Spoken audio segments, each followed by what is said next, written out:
তাদের রুল মাফরাত কামনা করে আজকে এখানে গণতান্ত্রিক সংগ্রাম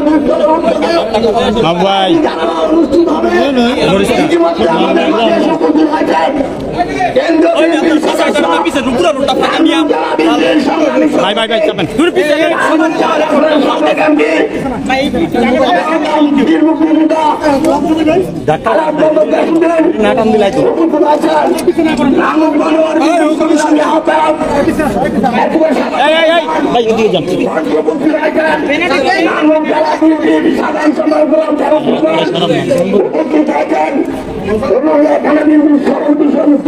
সাধারণ সম্পাদক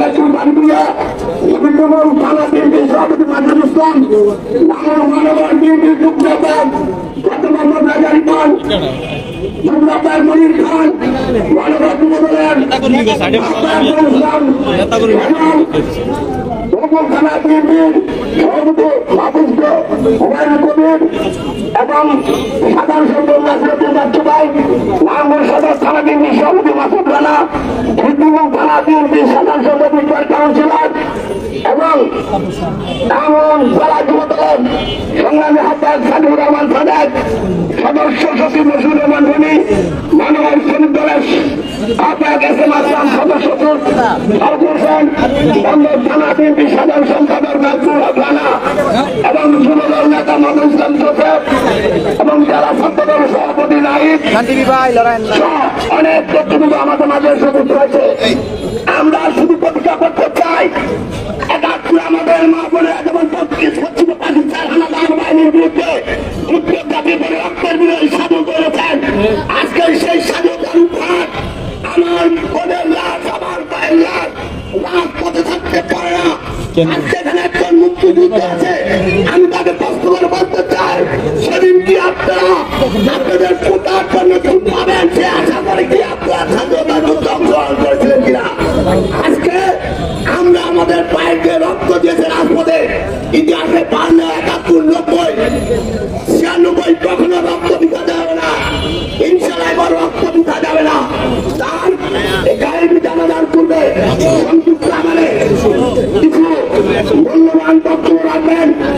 আমরা বলতে চাই, আমরা আজকে শপথ করে বলতে চাই, আমরা আমাদের সন্তানদের পাশে, আমরা আমাদের বন্ধুর পাশে, ভাই বোনদের পাশে, আমরা আমাদের কেন্দ্রীয় দিল্লি অভিভাবক আমাদের রাজ্য তারা প্রমাণের নির্দেশে আমরা তাদের পাশে থাকবো এবং রাজপথে থাকবো। যদি আমাদের শহীদ হয় ইনশাআল্লাহ আমরা শহীদ প্রস্তুত আছি। তবে এই সরকারের কাছে আমরা কোনো পরাজয় মানবো না, পরাজিত হবে না। এখন এই দাবি জানানোর পূর্বে সংক্ষিপ্ত আকারে কিছু বলবেন নারায়ণগঞ্জ জেলা বিএনপির সংগ্রামী সভাপতি বীর মুক্তিযোদ্ধা আলম মোহাম্মদ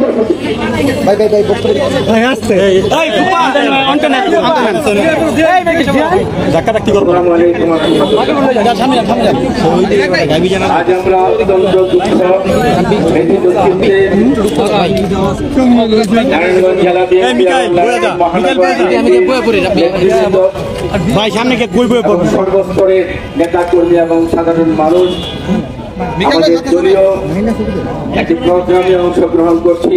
এখানে উপস্থিত নারায়ণগঞ্জ মহানগর বিএনপির সংগ্রামী সভাপতি জনাব অ্যাডভোকেট সাখাওয়াত হোসেন, নারায়ণগঞ্জ জেলা বিএনপির সংগ্রামী সাধারণ সম্পাদক খোকন, নারায়ণগঞ্জ মহানগর বিএনপির সংগ্রামী আহ্বায়ক সদস্য সচিব আবু আল ইউসুফ খান টিপু, অন্যান্য সংগ্রামী নেতৃবৃন্দ, উপস্থিত ভাই এবং বন্ধুগণ,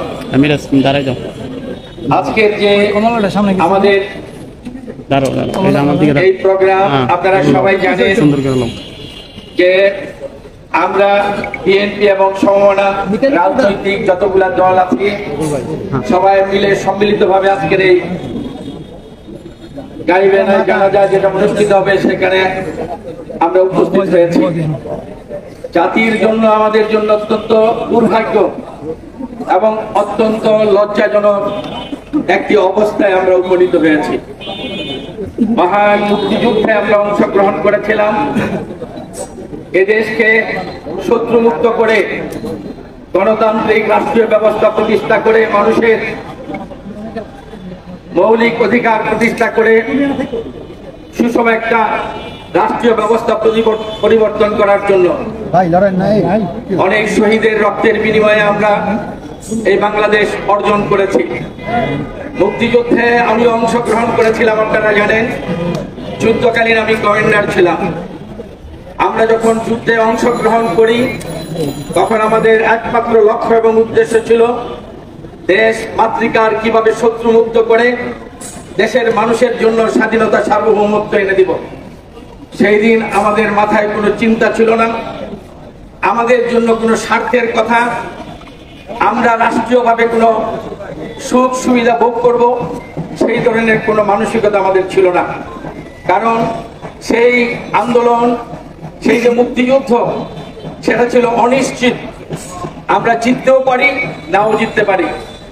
একটা সুশিক্ষিত প্রশিক্ষিত সেনাবাহিনীর সাথে আমরা ছাত্র অবস্থায়, ছাত্র শ্রমিক কৃষক জনতা যারা আমরা কোনোদিন হাতে লাঠি ধরি নাই, সেদিন আমরা অস্ত্রের প্রশিক্ষণ নিয়ে আমরা সেই সেনাবাহিনীর মোকাবেলা করেছি জীবনকে বাজি রেখে।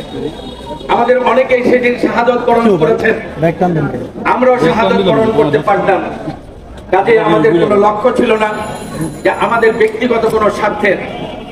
আমরা দেশ এবং দেশের মানুষের জন্য নিজেদেরকে আত্মনিয়োগ করেছিলাম সেদিন যুদ্ধে। 9 মাস সশস্ত্র যুদ্ধের মাধ্যমে